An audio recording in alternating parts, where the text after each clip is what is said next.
whatever evidence is unearthed from whatever source, because for 15 months, every stitch of evidence has been consistent with my client's innocence. However,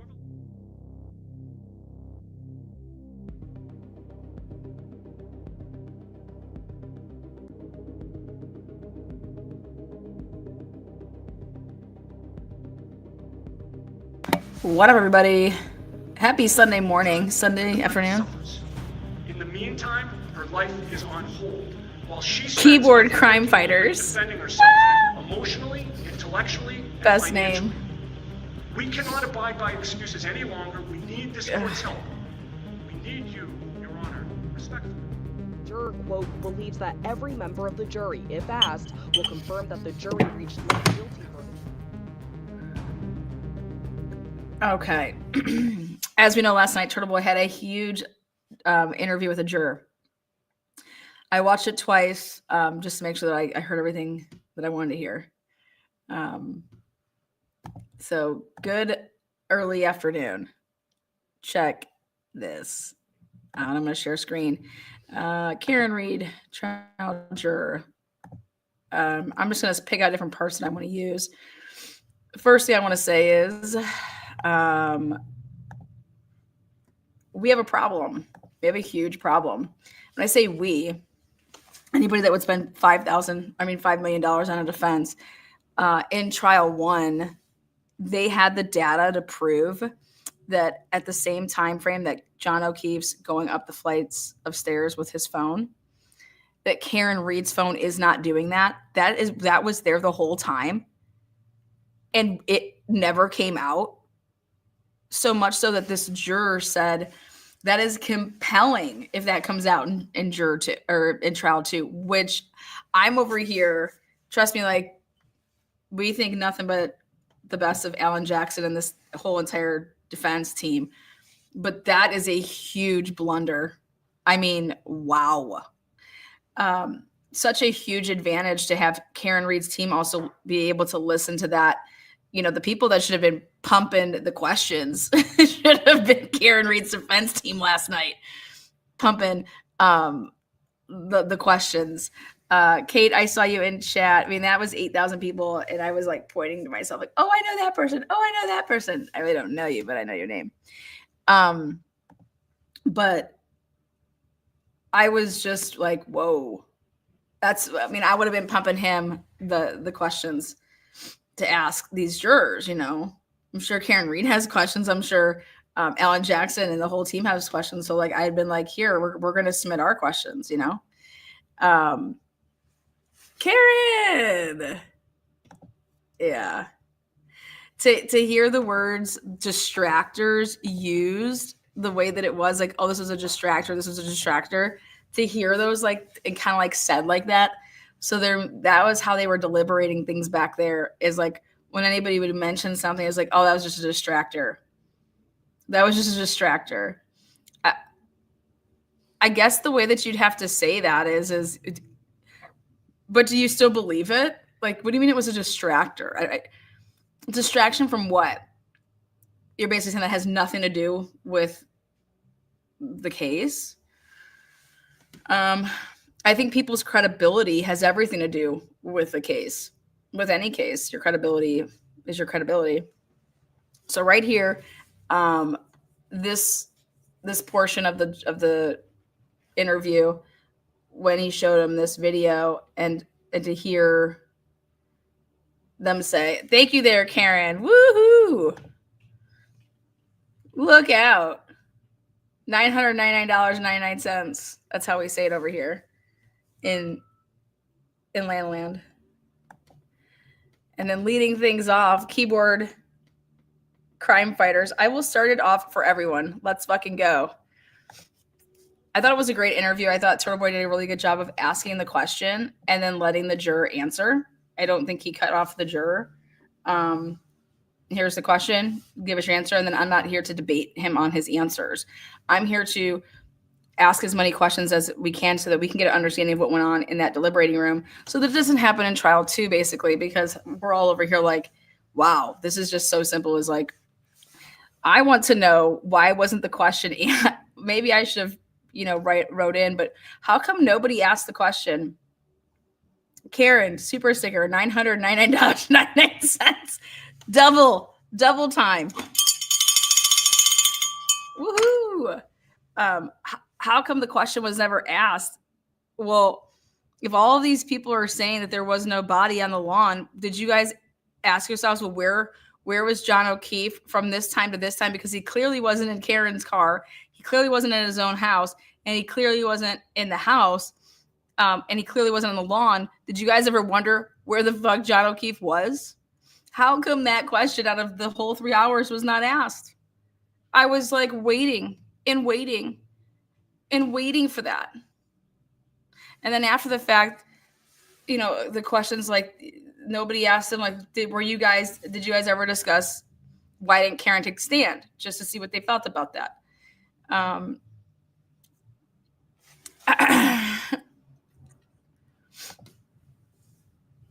Great, Mandy, great comment there. She says, it's a distractor if you start off with the presumption that she is guilty until proven innocent, which is scary. Well said there. Great job. Lana, I kept thinking about your new theory about John getting in the car with Higgins. Yeah. Well, I mean, until I just found out that I was on the team that there's no way that they would have not presented Karen Reed's data to show that at the same exact time that John O'Keefe's going up and down, or just like these 3 flights of stairs, that Karen's wasn't. So how could they be in the same car doing the whole, going over bumps and shit like that? Hers would have reflected, and it's, and it didn't. The other thing that now we get to throw in the mix is Colin Albert saying he got home at 12:20 and went up 3 flights of stairs. Throw that in that mix. Fuck, did Colin have his phone? I don't know. I'm just saying, like, throw that fucking shit in there. Why is Colin even talking about 3 flights of stairs? Just weird. Like, that to me would be a distractor. That's distracting to me. Like, wait, Colin is talking about him going up 3 flights of stairs, in his. So let's just distractors. I think Lally was a distractor. During the trial. Would that have made it harder to believe that? Oh, give Lana 1 point here. Lana said it is imperative. I've been saying this for months. I said it is imperative for the jury to see this go visit for their field trip at the end. Okay, so that you could take it all in. The juror says just that. Yeah. Because they didn't even know at the time what they were like kind of there for. You know what I mean? When they went out to go see that, they didn't know. But think about that. That was all planned. And just so the defense is say, like, no, fine. Well, then we'll take 2 field trips. They can see one at the beginning, then one at the end. I mean, and I think that they should walk around the whole house. Okay. I think that they need to get those people the fuck up out of their house, go in that house. They could, if a body was there, that they wouldn't have seen it. Yeah, I mean, it was very interesting because there were no pictures of what the body looked like at the time, right? So nobody took pictures of before they moved the body or moved the patient. We don't know what it really looked like, but looking at that, it's kind of hard to believe you can't see anything. But again, it's hard to say that you couldn't see it, and it's also hard to say that you could. I mean, it's all speculation in that respect, but it'd be hard, somebody who's that large, to not be able to see something there. Right. There you go. So, there you go. Someone that large not be able to see something there. Awesome. So again, why aren't we going with the whole fact that I'm telling you, where was he if he's not in the house and he's not on the lawn? Where is he? I would go that route. Nobody asked him about, did you listen to the firefighters talking about he had a puffy jacket on? We saw all these videos and he wasn't wearing a jacket. So who put a jacket on John? Like, come on, man. So there was just so many questions that, I mean, maybe I should have just emailed myself beforehand and wrote them in, because I was not happy with the questions that were being asked by the people that were paying all their money. But hey. when we talked before, you said that you were one of 2 jurors who wanted to ask the Judge Canoni, about whether or not you were. First of all, do you confirm that it was a 12-0 vote for acquittal on murder and leaving the scene of an accident? That is correct. So that was what the entire group agreed upon. That being said, it was confusing because we didn't have very clear direction on if it was all or nothing. In other words, if all 3 convictions had to be 100%. So that's why the response that it was that we were continued to need to deliberate, because it was not clear on that one charge. So the one charge that we were not very clear on and not everybody was in agreement with was essentially the manslaughter charge, involuntary manslaughter. So that was the one that we were not clear on. Oh, but the other. Okay, and now why he says, you guys, this kind of blew me away. And I think that this needs to be brought up. They're talking about the fact that John and Karen are in the same vehicle and go to like this party, right? One of them is dead, one of them is alive. And so like, therefore, if the person that dropped him, like, wait, what? Like, well, what if I order an Uber and an Uber takes me somewhere and they drop me off and I'm dead and the Uber driver's not? Like, that's what I want them to use as a comparison. I don't care who drove anybody anywhere. Okay. I'm not responsible for that person when they get out of my vehicle.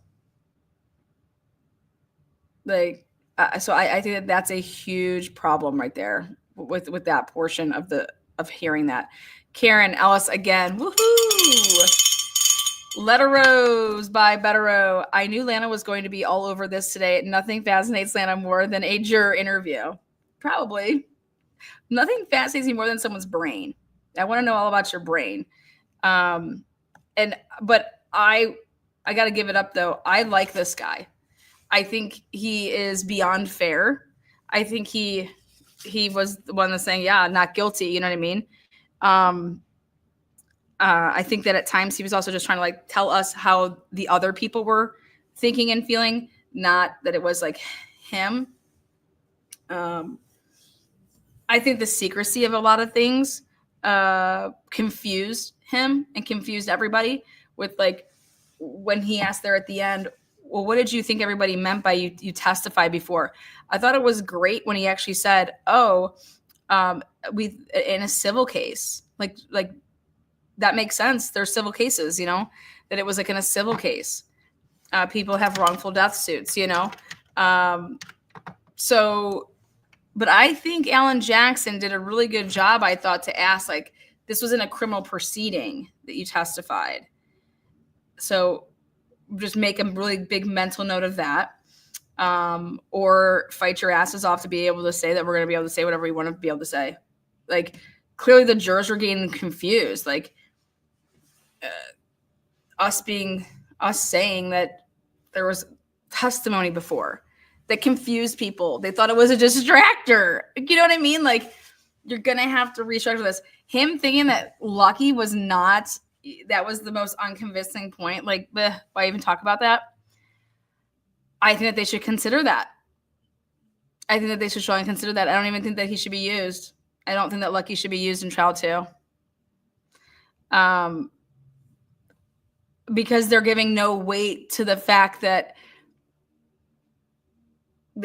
it was actually the workers that tried to cover that, like, versus just honing in on that he didn't report that he hit a basketball hoop, but that he really did hit the basketball hoop. I mean, the big part of what it was supposed to be is that you didn't reach out to Lucky. You kind of hid this whole big thing, and it's because he was going to be, he knows what he saw. You get what I'm trying to say? He discredited Lucky because he misremembered his testimony. That's true too. And if you have to remember, you know, Yannetti did that, and I didn't think it was crisp. And you know what he says? If his testimony was better polished, and you guys, people's testimony comes based on the questions that they are asked. So you have to give, you know, was Lucky's testimony not polished because of what? Like, I'm just saying, Alan Jackson maybe needs to be the one that's, or Little needs to be the one that's questioning Lucky, because clearly there was a disconnect there, because I agree. I don't think it was as polished as it could have been. I agree with that. Lally's questions to Lucky were so confusing that it made it difficult for Lucky to give a straightforward response. And that's, hey, give credit to Lally with that. You know, Turtle Boy was saying it a couple times that, wow, I didn't give Lally enough credit on this or this, or, you know, it's, so let's see what else I wanted to go over. Individuals, given the circumstances that it was left to 12 individuals that have to ultimately come up with the same decision, I think is a very good system as it is. So What he means by that, guys, is he's saying that it's a very good system because it's hard to do, is what he's saying. It's hard to get 12 people to agree. So he's looking at that like it's a good system, having 12 people having to decide. Otherwise, like, you're not going to be found guilty. So that's what I think he means by that. That's what I took away from it. It was written by the foreman with in collaboration with all the other jurors. So we all looked at it. We all kind of accepted it as such. Again, it was one of the questions that we wanted to ask the judge was for clarification on can we look at these charges individually? But ultimately, that kind of question was put down, and essentially we put down like a dog. So there's how that went. Somehow a descriptor, but I can see how some people would be offended by that kind of terminology. Well, I think the defense was hoping you would be offended particularly by that. I think that's why they had him read it, because they called the Asian house. And I wasn't in the courtroom for that one because I wasn't allowed to be in there when that's exactly what it was. Testified, but so I didn't get to see the reactions of the two Asian members of the jury. Yeah. So I wasn't sure if it landed or not, but you were there on obviously the see him kind of shake. Okay. Do you know what this guy says he wishes that would have happened? That why aren't we interviewing and bringing up any of the neighbors? Why weren't these neighbors interviewed? And so what I think that the defense needs to do is hit on that. He is absolutely right.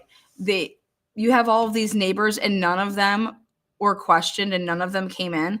Well, I think the defense needs to just call them to the stand and say, hey, you lived at did anybody come to the door to do a neighborhood canvass? No, they never came to my door to ask me anything. They never knocked on my door. Okay, thank you. No more further questions. I think you need to bring in the guy across the street with, because he's like, we didn't know if there was Ring camera footage over there.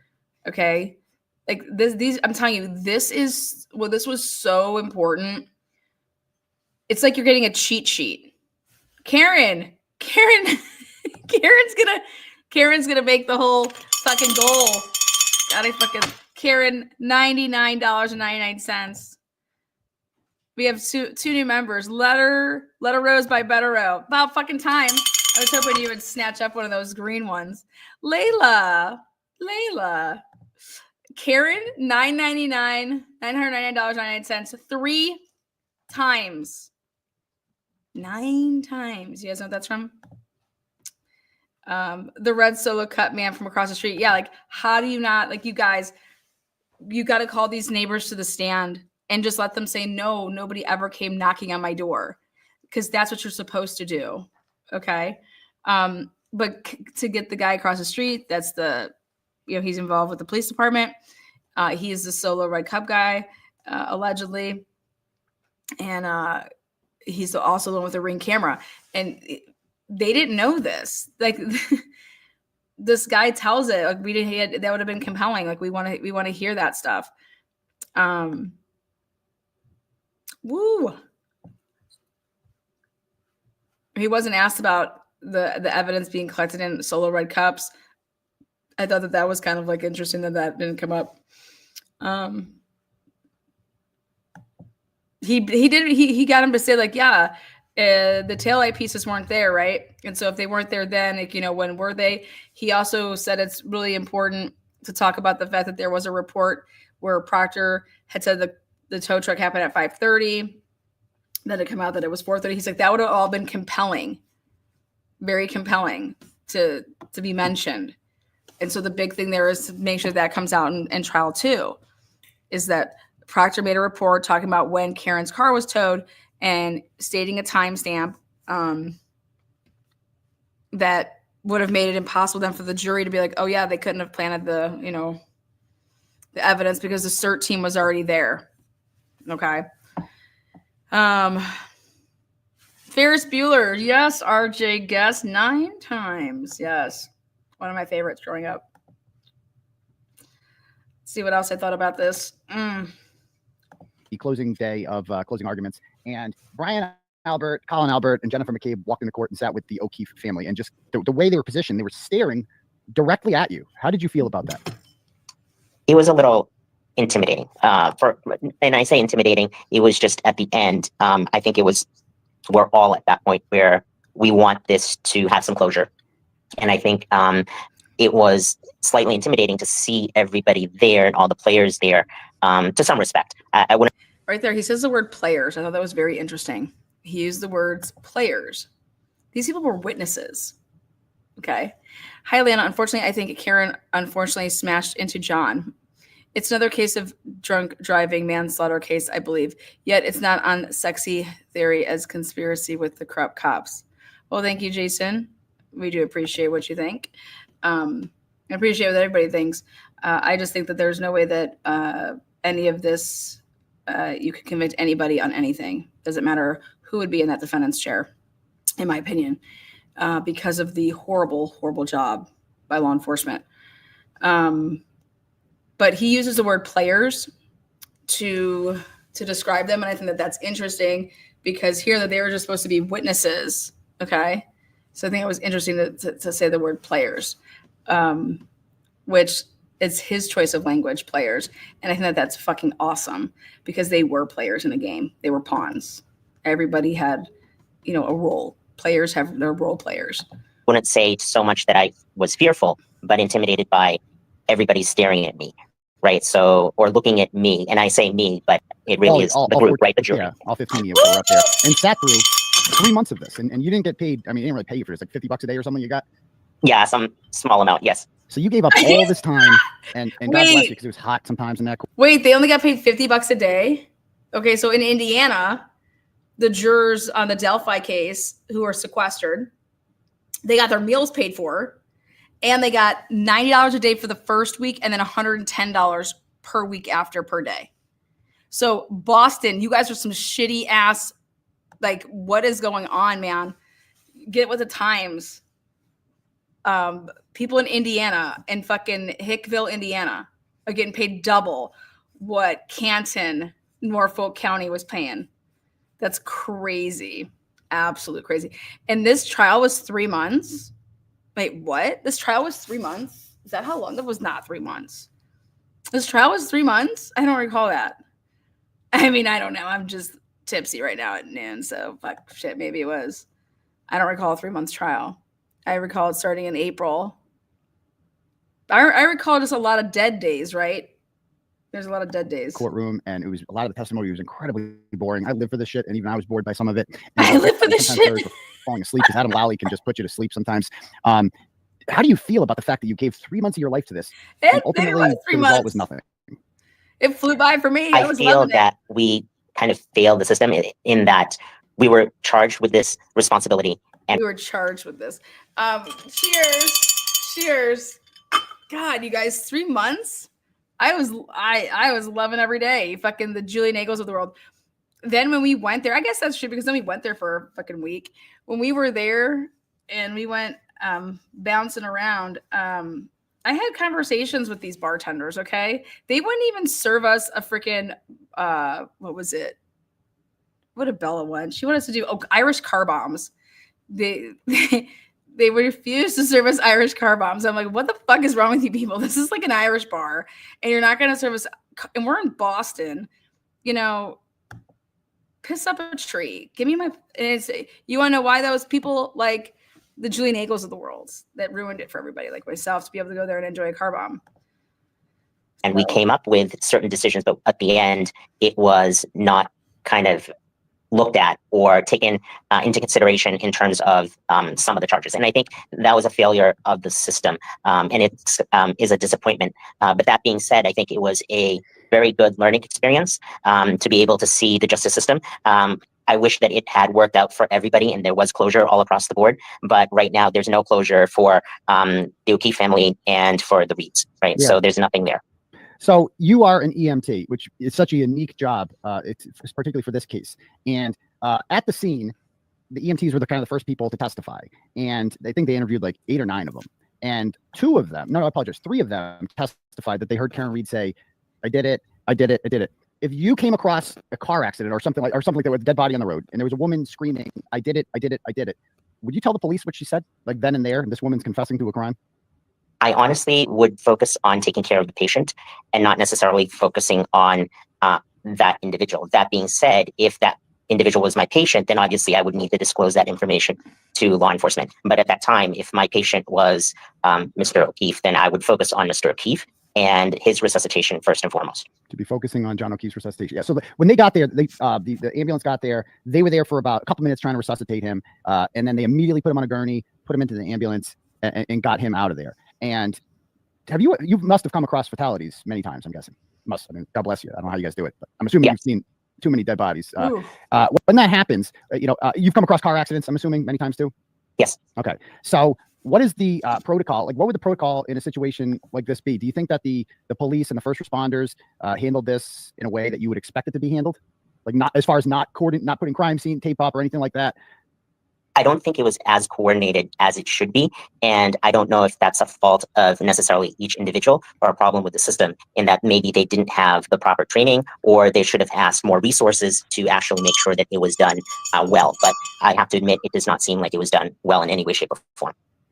So are you qualified to look at, like, a person's body after they're deceased and determine cause of death? Is that something you're familiar with as an EMT, or is that not something you're trained to do? That's not my forte. I'm not necessarily, all I know is based on what is provided to me in terms of evidence, but I'm not in any way, shape, or form. I like this guy a lot. He is so patient. He is so articulate. This guy is night and day of what, like, if he would have been on the Richard Allen case, so just hearing him, wherever he is out there, thank you so much, Ronnie, for entrusting to Turtle Boy to do this. And I'm glad that you gave the interview to Turtle Boy versus any of the other people that have ever covered the case. I loved how this was not scripted. There was no edits. It is what it is. Okay. And nobody can change this guy's words. There wasn't parts edited out. This was a live, raw. Okay. So you got to give just as much credit to the interviewee who's doing it live and raw, right, as to then the person that's answering the questions live. And just, there's no, oh, wait, can I have a take here? Or, oh, wait, can I do this? Like, that's why this is as good as it's ever going to get. And when people want to give him shit or even like me shit when I've ever done an interview, I've never edited one interview that I've ever done. Piss off. And this wasn't edited. This is what it is. And this is real journalism. It doesn't matter what platform you're on. So, period. And I thought it was great how he was able to keep the show moving, all while giving people an opportunity like yourselves or me or whoever wanted to, send in a question. So, again, nobody on mainstream media is going to be able to do anything like that. A educated person on pathology. Well, luckily, there were 2 experts provided by the federal government from a company called Arca that testified, 2 doctors, and they were the last 2 witnesses to go. And they both testified that, according to the physics, the science and the physics, the injuries to John O'Keefe are not consistent with being hit by a car, and the damage to the vehicle is not consistent with hitting a pedestrian. And so those guys are, doctors, PhDs, they do this for a living, etc. And in order to find Karen Reed guilty of manslaughter, you have to listen to the Arca experts and say, I don't believe them. So how did 8 jurors reach the conclusion that those guys didn't know what they were talking about? It was as a direct result of Karen was there at that time, and John was there at the time, and it was believed that John died there. Therefore, right, at that location, and therefore it seemed like, and everybody, all the witnesses were suggesting that he was never inside the house, and as a direct result, the assumption, or if you connected the dots based on the evidence that was provided to us, it seemed like there was some sort of collision with the car, and therefore there was damages to the vehicle. And with the damages to the vehicle, and that both individuals were there and present, that the cause must have been, or somehow, some sort of involvement by Miss Reed. So that was how they all arrived at. But how did they reconcile? Was the Arca testimony brought up by the people that thought that she was not guilty? Did they? I'm sure somebody in that room must have said, but these experts are telling us that that's not possible. And what was the answer to that? Like, did people say that these guys are bullshit artists, that they're fake doctors? Like, what was the reason not to believe it? I think the major rebuttal was, we don't know. And that was the other thing. It was very ambiguous on why these individuals were testifying. And so there was a question in the group on their essential integrity in terms of were they there as a direct result. There you go. We've heard this before, and I just think this is really important. This would be your fight to push that. If everybody knows that the FBI conducted their own investigation of the investigation, that clears it all up. And I just want to know, why can't that be said? There's got to be a way to ask these people questions that would open the door for that. You know, this is where he lost me a little bit, 100% murky. And that's why I'm just trying to focus on, I don't think he has a really good answer for it, because there is really no good answer for it, except for the one answer, which is, where did these guys come from? But how is it not clear that, hey, and I think that's why Alan Jackson, I thought he did a pretty good job of saying that, like, they had just as much of a right to call you as we did, right? We chose to call you to the stand, and they chose not to, right? You never heard from them, right? Them meaning the Commonwealth. But for people to think that, you know, there's people out there that thought the insurance company paid for them. There's people out there that thought Turtle Boy paid for them. I mean, that's pretty wild to think that Turtle Boy paid for the Arca guys. I mean, where would that even come up in someone to like throw that? That's why I personally believe that there were stealth jurors on this jury. I don't care what anybody says, but those people that wouldn't budge on this whole guilty thing, you know, I think that they're, fuck, if they went this far, you don't think they went as far as to fuck with the juror? I mean, come on. Now, do I think that's going to happen in round two? I don't think it's going to happen in round two. And that's just my opinion.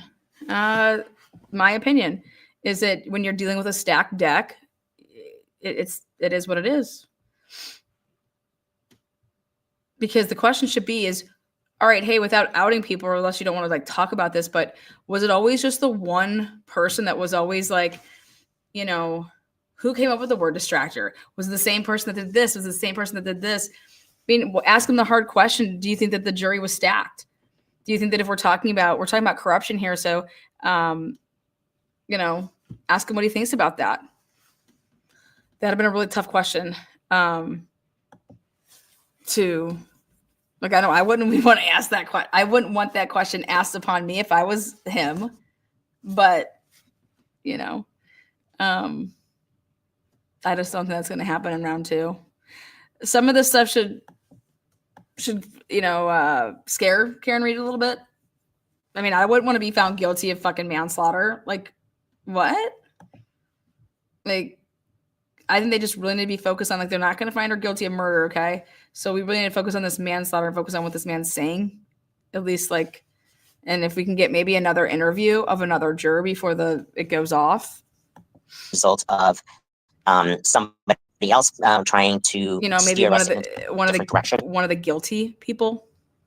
I'd want to hear from one of the guilty people.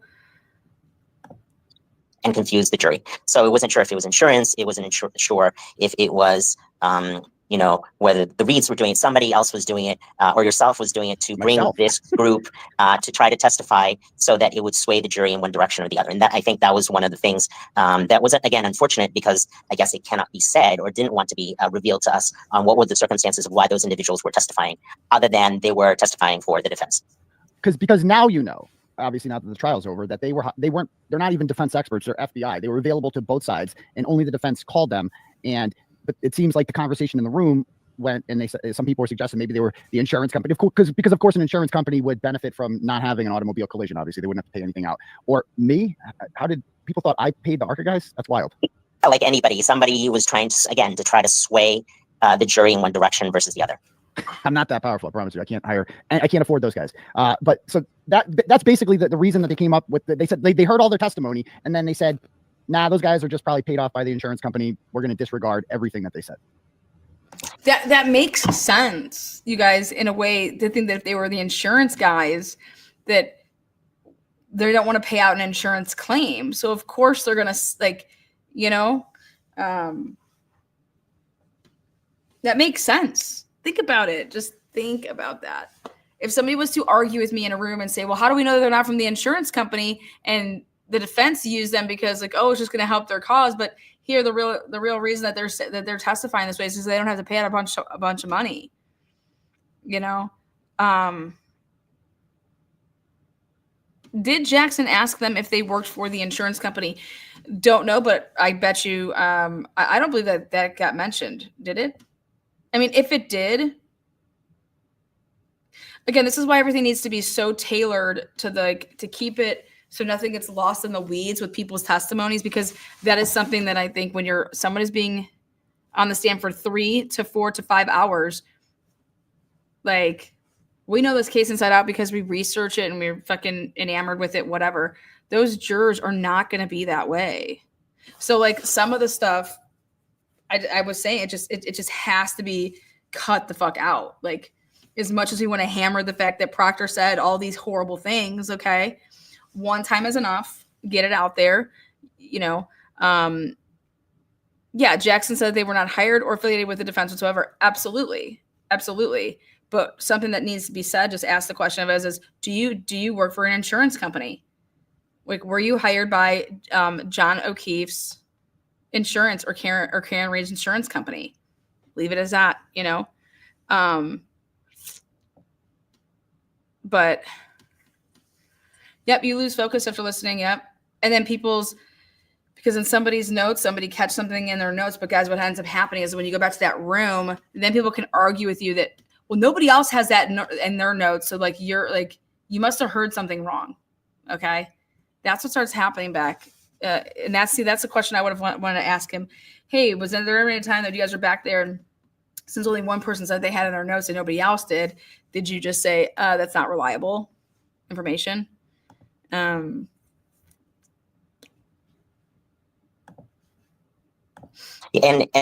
one of the other reasons is because there was the other testimony of the individual from the dog bite expert and all of the other things that the defense was trying to bring up. That again, wasn't sure if it was just to try to confuse or sway the jury in one direction versus the other, or create a jury which was created reasonable doubt, and therefore the vote had to be in one direction versus the other. So it sounds like what you're saying is that some of the jurors in the room were saying that all of this defense third-party culprit thing, a dog biting John, this is all bullshit. This is all a smokescreen, and all these people, this dog bite expert they're bringing in, this is all a distraction from the fact that Karen Reed ran John over. Is that an accurate portrayal of what people were saying in that room?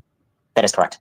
Wow. Right okay. there. So in order to believe that Karen Reed killed John O'Keefe, you have to believe that, and that John O'Keefe didn't go inside the house, you have to believe all of the McAlberts who testified. But they never said it like this, and this is something that they maybe can say. In order to believe that my client did this, everything has to have happened to John O'Keefe by 12:28. Okay, 12:28 a.m. Because then she is back home, the Wi-Fi, 12:36, all these things. I think that you need to come out the gate and you need to say that. You need to create this timeline so that when they go back to the deliberating room, they have a timeline that they're going to be looking at. All right. And because of what this man said right there, like that, it was all distractor. And well, my next question would be like, well, if you can say John O'Keefe, if John O'Keefe went into that house, how is Karen Reed guilty? Right. But you can also say if John O'Keefe has a puffy jacket on that needed to be cut off by the EMT, then how did John O'Keefe not go into that house? Who gave him this puffy jacket? Because he didn't have a jacket when he was with Karen. I would be totally thinking, based off of these responses, that there is 90 million ways to skin a cat, they say. Okay, you might want to think about skinning the cat the other way and using these witnesses basically against, like, taking their own witnesses to prove actually the defense is what they're saying, and just prove it a different way. Justified. And so am I correct in saying that they found the McAlberts to be convincing witnesses and truth tellers? Correct. And I spit out my drink. They're saying that they are, now this is all going to come out though in trial too, that they are 100% not, because thank God we got more of the video from CPD, right? Which shows now Brian Higgins on the phone, right? Okay. What's going to be beyond compelling is that, and I cannot believe that this does not get used in trial one though, Karen Reed's data shows that she's not elevating 3 flights of stairs at the same time that John O'Keefe is elevating 3 flights of stairs. How is that not used in trial one? To show that they couldn't have possibly been at the same location or doing the same thing during that time period, right? Otherwise, Karen Reed's would have the influx of like the 3 flights of stairs. And this is why I think it's very important to, because that's compelling. They're not in the same location. They're not doing the same thing. But how did that not get used in trial one, you guys? How? That's where I said, like, dude, that's some ineffective assistance of counsel right there. They need a Micah Sturgis. They need like the Murdoch murders. They need to put this all in a timeline.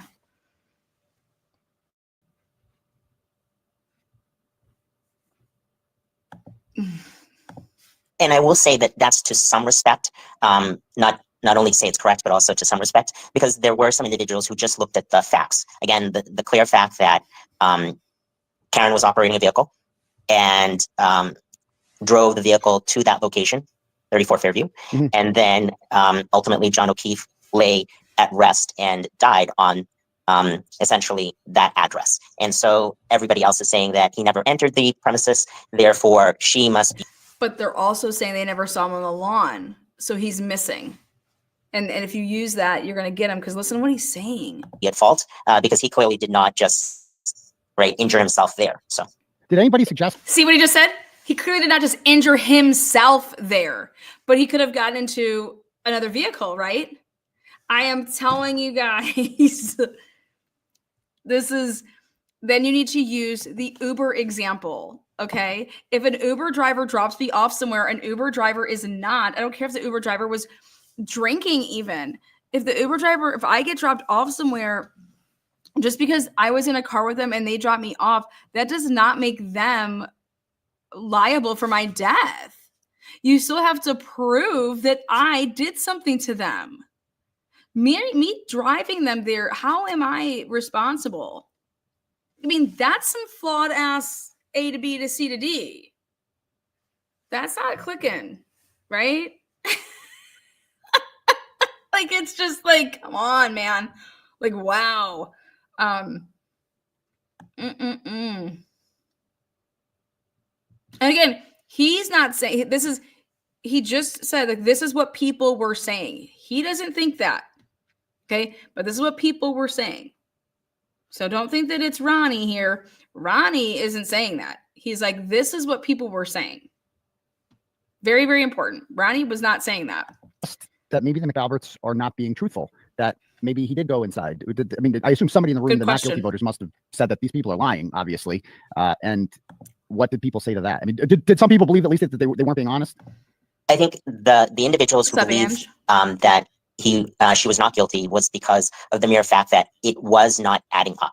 So the injuries to John O'Keefe ultimately did not add up to the damage to the vehicle. Mhm. And what ultimately injured him was, or led to his death, was a injury to his head, which was not very clear that that type of damage could have occurred on the vehicle. And there was no damages on the vehicle that would indicate that kind of situation. So for Yeah, the those who com- were the com- skeptical, that's what they were looking at. Yeah, the Commonwealth alleges that that his arm, I still can't believe they said this theory, that the arm was out and that the arm is what caused the taillight basically acted as a knife and just sliced his arm up and then caused him to spin and then land 30 feet on the grass. And the gash in the back of the head came from hitting the grass, which they said was so hard that it somehow caused a gash in the back of his head. People really believe that? Yeah, I mean, I don't think a lot of people in the room, some people who were experts in science, right, and physics, or have some knowledge of physics, necessarily believe that as the case, given the circumstances, that it was not very clear. Mhm. But again, some individuals just believed at just the circumstance that Karen and John were there at the same time, and John ultimately was killed. And the texturing data is what you mentioned to me a lot last time. And you said that was what the guilty people really stuck to, was the texturing data. What was so convincing about the texturing data for them? It was a combination of the speed, and suddenly there's an increase in speed and a decrease in speed, consistent with maybe somebody backing up. And so that, looking at that, was kind of convincing that she must have accelerated in a backwards motion. And then even though that 24 miles an hour in reverse 62 feet thing, there was no time associated with that. It was measured in what's called key cycles, and they couldn't explain, like, at least they didn't say for sure, like, this happened at 12:32. For all we know, that event could have happened at another time or another place, because they didn't give us a time. But people were pretty convinced, just based on that alone, that yeah, that's proof positive that it happened at that exact same time. I think it was a combination of, again, the circumstance that both individuals were there. There's evidence of a broken tail light, the injury to John, and the injuries. So guys, if you have people that are going to think that a car could do that damage, then you just say that any car could do that damage. Okay.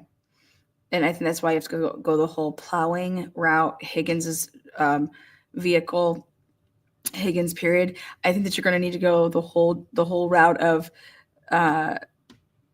you're going to have to point this at one person. Okay. You're going to have to point this at one person, and that he was able to then lie and manipulate his friends, versus saying that all of these people were involved in this elaborate thing. It could be one person is lying to their friends and they're just like, and that's going to come in the form of Brian Higgins. Brian Higgins had this obsession with Karen Reed. Okay. If Brian Higgins takes out John O'Keefe, he can have Karen Reed. That's going to make sense to people. Okay. Brian Higgins has all the access to the police because he is the police. He's at Canton nonstop that whole day, and it's to see what the fuck they are all doing. Okay. Like, I know that sounds, I get all these people are human shitbags, but you have to go the route of, we need to make sure that Karen Reed doesn't go to fucking prison. And it's kind of like the Delphi case for me. It's like, listen, you may believe in the whole Odinism thing, but guess what? Your best bet is to go the Ron Logan route, because Ron Logan looks way more like, and was there and lived there and lied about what, his alibi, did all these crazy ass things. And he could pass for being bridge guy, because that was a big part of what the jurors couldn't get over, is that, okay, well, Richard Allen put himself there and he looks like bridge guy. Well, bring in Ron Logan and now it's like, oh, hot damn, that's bridge guy, So everything comes down to strategy, and listening to this is all about, if I'm even the defendant, I'm like, we need to really think about our strategy, because this isn't like, I don't think this guy's lying. Okay. And there's people out there, if this is what they're thinking, then we need to give them another way to think about, if they think a car did this or somebody could back up, or I think that I want to see Karen Reed acquitted. I don't want to see a hung jury number 2. So, but I also think that the data to show the phones that they're supposed to be at the same place at the same time in a car, but yet John O'Keefe's is the only one that goes up the 3 flights of stairs. That's going to be really, really compelling. That clearly they weren't together at that time, which totally fucks with Guarino's bullshit that that's where they were at that time. He then makes a comment, guys, that it's because of John O'Keefe wanting to go and continue to party and drink, and he put in the he programmed the GPS in his own phone to take them there. That's also why that he doesn't believe that Karen's guilty. Like, I'm sorry, but that's some wild ass shit too. Just because of whoever entered in the GPS, like, well, John wanted to go there, so John accepted his fate. That John sustained, and then ultimately that texting data was just another piece that indicated, yes, there must have been some movement. It was very interesting, though it wasn't very clear, and I think I said this last time, that it would have been nice to have somebody who is an expert in that, or somebody who has knowledge of that type of data from that company, right, from Lexus or whatever company, right, and to provide some information on if that can be accurate and what causes it to actually occur. So, for example, like I was saying, or I was thinking, like right now, as I'm driving home, right, my car could have slipped, and that could have triggered something, right, to suggest that maybe that will make a trigger that I'm driving kind of erratically, but it's not because of me, it's because of the ice and the snow on the roadway causing that to occur, which we all know that during this time frame, that's the type of weather that was being experienced by Karen during, and all individuals, I should say, during this time frame. So if the defense had an expert from Toyota or whatever that could explain, like, is there anything that could make it look like you went a certain velocity and you really didn't? Maybe your tires were spinning, maybe the RPMs were up. That would have been a good witness for them to call. I think that would have been helpful. That was definitely would be a helpful piece. Okay. Let's talk about reasonable doubt. Okay, let's talk about reasonable doubt. When going back and listening to it all, you know, the defense gave you this story about what they think happened, how John O'Keefe went in the house, he was beaten up, and he was left outside to die on the lawn, and then Karen Reed was framed there after the fact. All right. Yes. And what I didn't hear much from the defense in their closing arguments was about what reasonable doubt was. Yes. Did you guys discuss what reasonable doubt was in the jury room? Was that made clear what that was? Because how, some of the things that you're saying right now is reasonable doubt. Even the arguments that Karen Reed, from the people that believe Karen Reed is guilty, they're making arguments for reasonable doubt. Did you guys understand what reasonable doubt was? I believe we did, and that's where we kind of essentially got stuck, is because I think that's why it ended up as a hung jury. It's because we kept rehashing that second charge, in that some of us felt there was enough reasonable doubt and some of us did not. There you go. That's the only part that you have to focus on right there. Some of us felt that there was reasonable doubt, and some of us felt there wasn't reasonable doubt. And right here, the question should have been like, okay, what were they thinking that was beyond it so that you could get past reasonable doubt? That's all I want to know, is what were the jurors that were saying guilty beyond a reasonable doubt? What was it for them? What were they saying? And not that we're trying to coerce anybody or try to convince anybody to vote one way versus the other. Did they understand what reasonable doubt was? I think everybody had a clear picture of it. That being said, I don't know if everybody wanted to vote in a particular way based on the reasonable doubt. Now you obviously were. So what does that mean? That's the guy would have asked for more of like, well, what do you mean by everyone didn't want to vote? Like they didn't want to vote reasonably. I think that needs to be answered, what that means, because I think he was trying to get at something there, and I think Turboy missed an opportunity there. Not sequestered, but you were like not supposed to go home and watch any of this, consume any of this. I don't know if other jurors were. I'm assuming if you weren't, and even if you were, you probably wouldn't tell me, at least not on the show. So assuming that everybody actually followed, that order, they didn't read up about this case, et cetera, while this was going on. Do you think that, is it even possible for a case? Like, how do you guys do that? Like, how do you go home every day and not turn the TV on and not have bias when it comes to the story during this trial? So it was very interesting because we tried, or it was one of those things where you do what you're asked. And I think it was a honest and trustable jury in that we all followed the rules, which is not to watch TV, diet from that, diet from reading the news or any of the tickers, and not pay attention to those things. Or if something were to come up, we were required to report it as such, that we had some sort of interaction. But like I said, most of us, I should say all of us, were pretty good about it.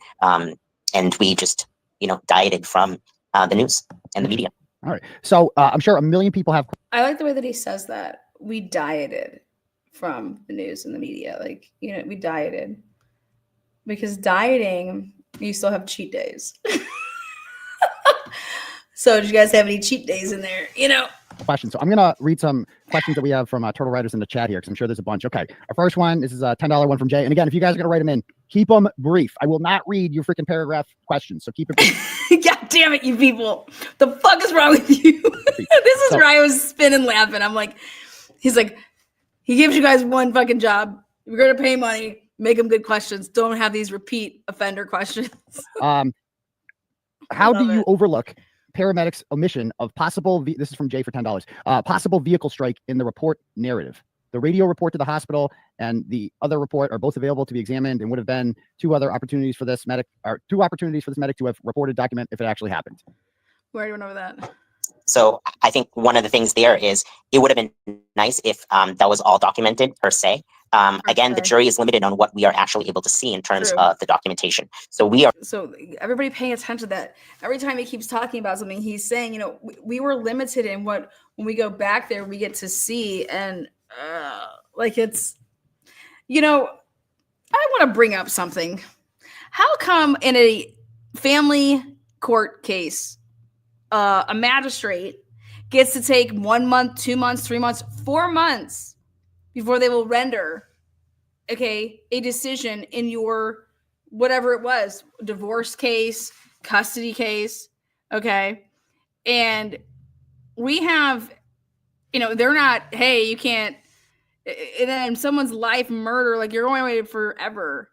We want them to come back in an hour or 3 days or 5 days. I mean, I would just love to hear and question a magistrate or a judge about that. And also, why aren't there juries for that, for child custody cases that involve like looking at the evidence? The same thing. Like, why, would it not be a jury? Anyways. Are only given a certain piece of the documentation, and majority of it is based on the testimony of the individual. So the individual can read the document, or they need to read the document and then kind of say it out loud to the jury, and that's what's. So what he's getting at there is we need more people to be asked to like read from their report, but the report is they don't like to do that. I get what he's getting at here. Like you're always being refreshed by something here. Would it refresh your mind to look at this report and to look at this and look at that? So did the jury get to see all the swipes of Brian Higgins going in and out of every fucking area that whole day, being there from 9 to 5? Provided to us. Oh wait, nobody asked him about my damn like why do you think it was?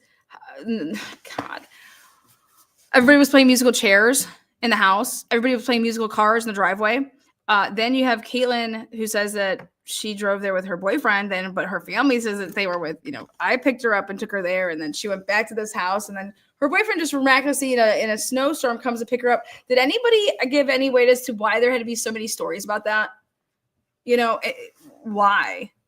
Oh, just a distractor? Because if everybody thinks that this is a distractor, unless you're going to go somewhere with it, then it needs to come out. It needs to come out of like the case for the defense. If you're not going to go anywhere with it, if you're not looping it into something. And my guess would be like, I'd be looping into the whole Brian Higgins thing. Because why does Brian Higgins fuck up when he says Cherokee? We would never say Cherokee if you own a Wrangler. That would never. I was a Wrangler owner, and I'm going to actually get another one. You would never say you had a Jeep Cherokee in your life if you were a Wrangler guy or a girl. Never. That's like a big Jeep thing. You would never, ever mistake your fucking beautiful Jeep badass Wrangler and call it a motherfucking Cherokee. Okay, I can promise you that. It is a Jeep thing. You would never do that because you would never get a Cherokee. You would never buy a Cherokee, man. Next question here. This is a random one. Lem sends for $50. Long time, first time. Could you please ask the juror if they ever followed Turtle Boy, Olivia Lambo, or Joe Flipperhead? Do you follow any of those? Olivia Did you Lambert. follow Turtle Boy before any of this? You probably No. don't know who I was. That's And- okay. Sorry, first time to learn about any of those. And in fact, first time I learned about Dr. Turtleboy was when I He said Dr. Turtle Boy. got contacted. So Well, thank you for respecting my pronouns. All right. So do you have? So I saw a ring on the guy's left finger. I don't know if you guys saw it a couple different times when he was going up like this. So he does have a ring on his finger. He is married. I'm gonna throw in my 2 cents here. I believe that I'd be shocked if he was married to a female. So that's just my 2 cents. But like I said, I love this fucking juror. I would totally drink with it. I'd buy him a martini and I would say, like, okay, no devices, pat me down. You got no devices. What the fuck went on in that room? And we would just martini it up. Now that the trial's over, have you consumed any of this, or just went back to your life like whatever?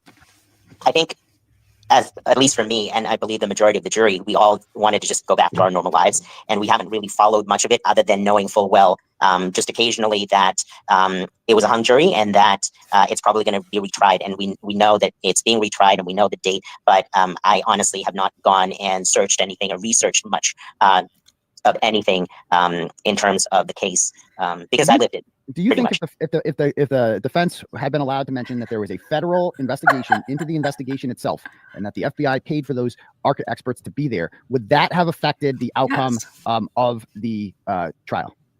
I believe that it would definitely have changed. Most likely would have changed the hung jury, or made it more unanimous of a vote, so it would be easier to kind of look at, and they would still ask us to continue deliberation because it would just be a few individuals left. Wow. Next one here. Do you see what I'm saying there? He's basically saying the few would have went the not guilty way.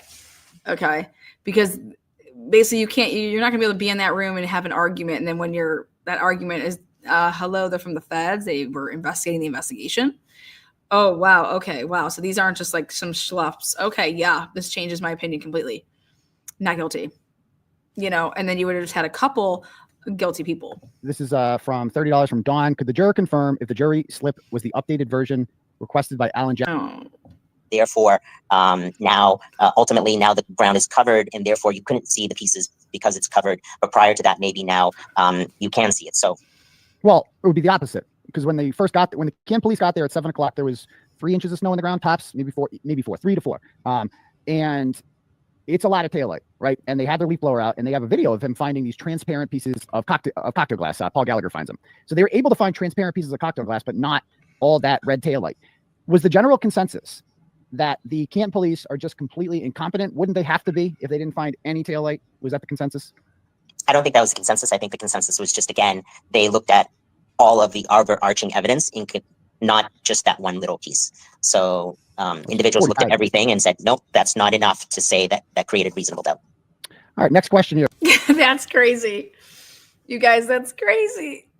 You guys, do you know what that means? That means you had people on the jury that would not move no matter what. You could have told them that God could have come down there with Judas and the rest of his fucking brigade. And here's God, and he's just showing, he's telling them, hey, this is what really happened. No, I'm still going, guilty. Nothing was going to make these people move. The people that, when you're explaining this, that's what that tells me. Nothing was going to make these people move. So you have to ask yourselves, let me ask you a question. If Karen Reed was offered, listen, you plead guilty to drinking and driving, and we give you a suspended sentence with 5 years probation, would you take it?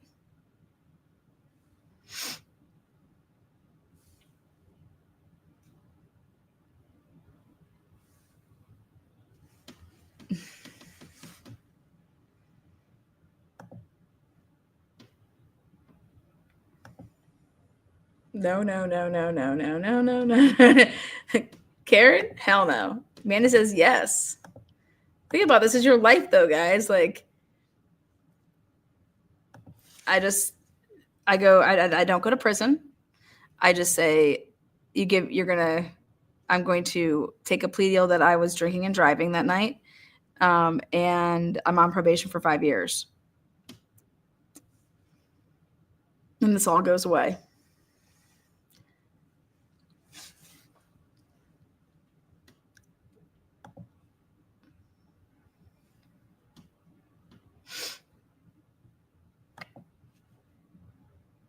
here is from Melanie sends $10. Goes, did he see the footage of Alan Jackson in court arguing with the judge about how the confusing juror forms were? And what did he think of that? Did you guys know that battle was going on inside the courtroom?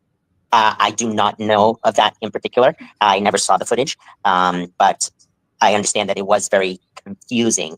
And again, unfortunately, it's a fallacy in the system that it wasn't clarified for us, that we organized our notes a little bit better. So we Right there. Deliberate. Yes, I think it would be helpful to see all of the transcript. It also is what people sometimes don't understand is the jury wasn't allowed to look at whatever was objected versus sustained in terms of there was some overrules that were there. So those had to be scratched out. That's why we had notebooks. It would have been nice to know ahead of time how long it was going to go, and we should have probably organized our notes a little bit better. So we did take notes extensively, but it would have been nice to have access to those transcripts to actually look through certain things as well. I don't know if it would have changed it ultimately, again, because of the unclear direction of the charges. So if we had better direction as well, I think we wouldn't be having this conversation right now. And I think the trial would have been done last year. Right. Romy sends $50, says, this is amazing. Thank you for speaking, Ronnie. People are very happy that you're willing to come on and talk. And you're not, I mean, good. I appreciate you coming on because this is nothing wrong with this. And I hope more jurors do this and talk about what happened. Are you worried about this? Were you worried, nervous about coming on here at all? Were you apprehensive? Because when I asked you, you just said, sure.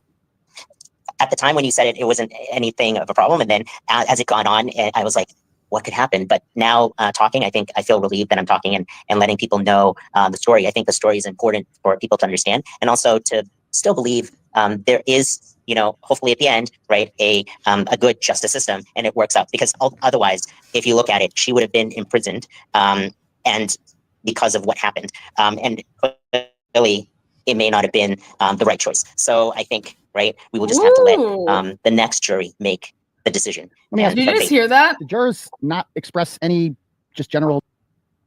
They almost went just guilty. You understand? And it would have been the wrong choice that he said. More jurors do this and talk about what happened.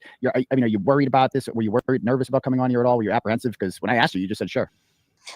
At the time when you said it, it wasn't anything of a problem. And then as it gone on, I was like, what could happen? But now talking, I think I feel relieved that I'm talking and letting people know the story. I think the story is important for people to understand and also to still believe there is, hopefully at the end, right, a good justice system and it works out. Because otherwise, if you look at it, she would have been imprisoned and because of what happened. And clearly, it may not have been the right choice. So I think, right, we will just have to let the next jury make. I don't understand that right there. What do you mean she would have been imprisoned? Like, why? You guys were going to go.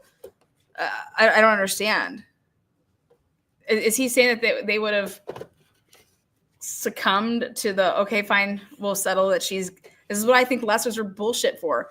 That, okay, fine, we're not going guilty, but we're going to go ahead and do guilty on this. Okay, we'll give them this, not realizing that, oh my God, you're going to be imprisoning somebody. What the fuck does that even mean? You guys, I don't understand. This is wild. Yeah, she may have been imprisoned. He thinks she's innocent. He thinks that not even that she's innocent because of reasonable doubt. This dude thinks that she's innocent, okay? And he's like saying that, fuck shit, if we would have done if we would have been put in a situation, she would have been found guilty of manslaughter.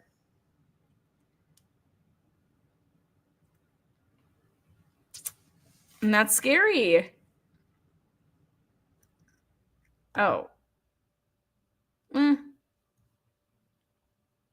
Yeah, there's a couple times that he confused me too with it because I think he's trying to like give it from his perspective, but then he's also trying to give it from the other people's perspective, and it gets like a cross. The decision. Let me ask you something. Did jurors not express any just general distaste for Karen Read? Because I've said this before, and I think Karen Read's biggest obstacle that she faces are the facial reactions that she makes in court. And I think some jurors, I know that one juror who was dismissed actually was dismissed because she made a comment to other jurors about Karen Read's facial reactions. Did that come up at all in deliberations, Karen Read's facial reactions in court? I think not only her reactions, but other individuals' reactions. I think it was interesting because we all kind of focused on certain people or certain things inside the courtroom.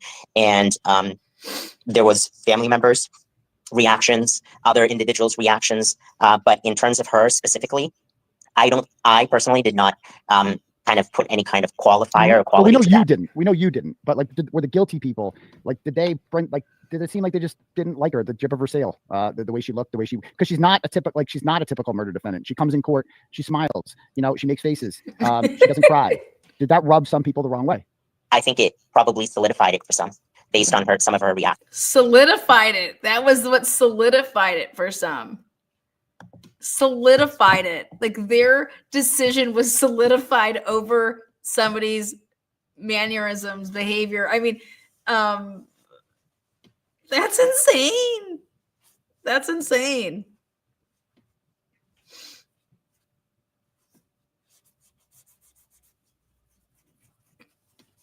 And that kind of goes with what happened in the Delphi case, saying that Richard Allen was like looking at them and staring at them. Like, where do you want this person? And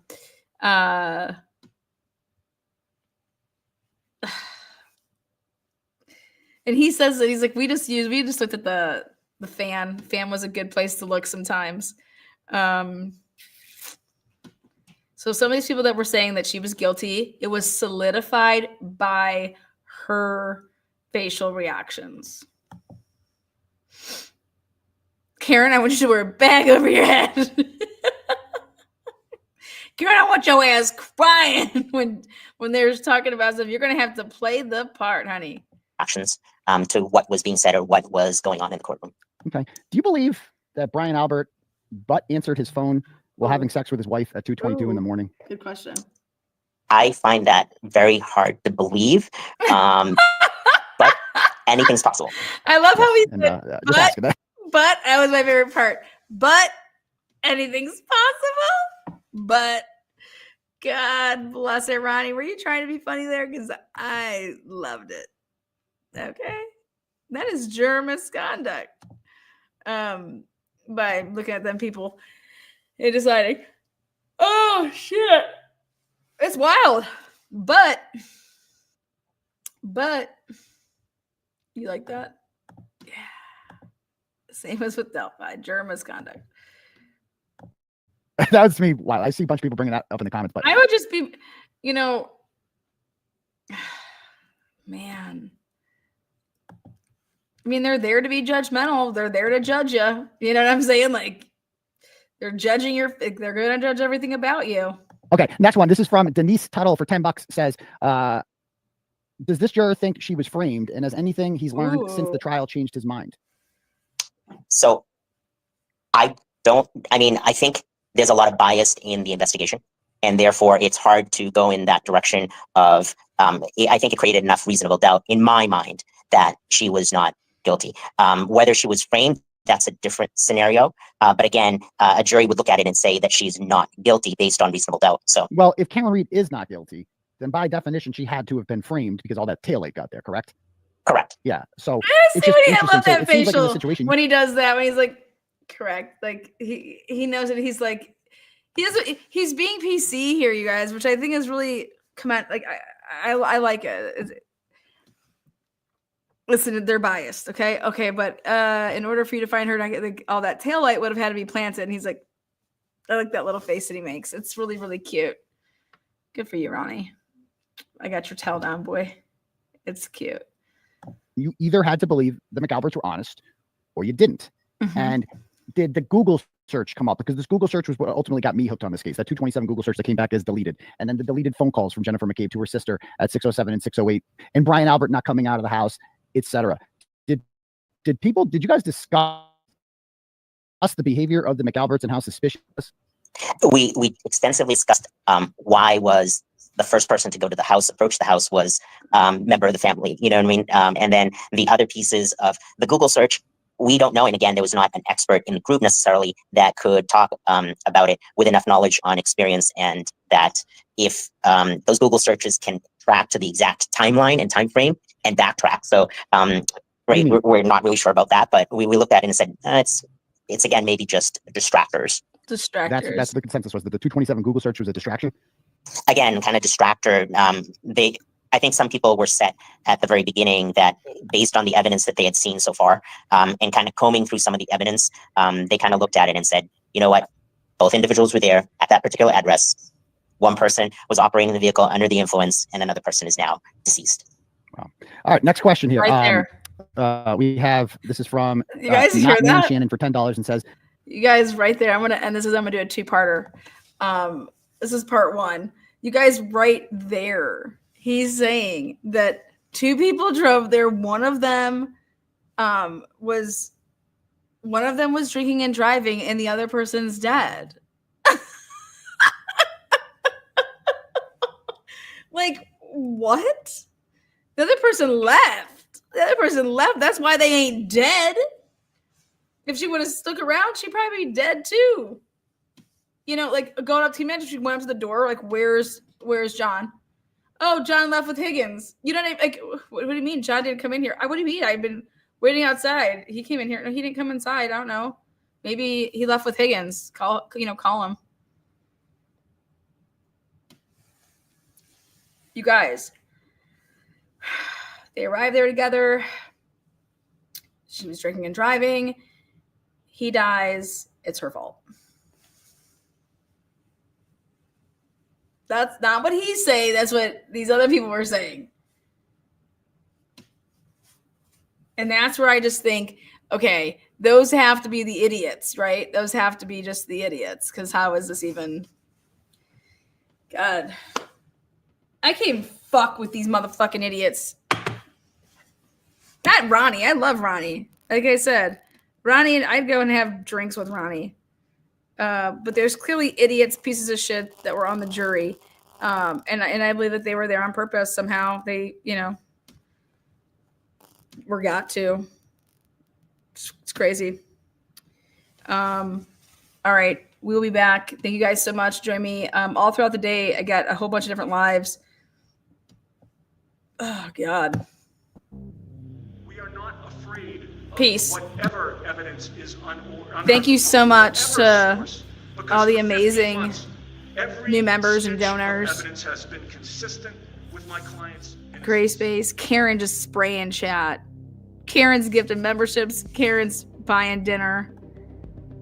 I'm going to go enjoy my Applebee's lunch here. It's $2 drinks and then watch them dance. Thank you guys so much. In the meantime, my client suffers. In the meantime, Thank you so her much, life is on keyboard hold, while writers. she spends every waking moment defending herself, emotionally, intellectually, and financially. See you back in a little bit. We cannot abide by excuses any longer. We need this court's help. We need you, Your Honor. Respectfully. Juror, quote, believes that every member of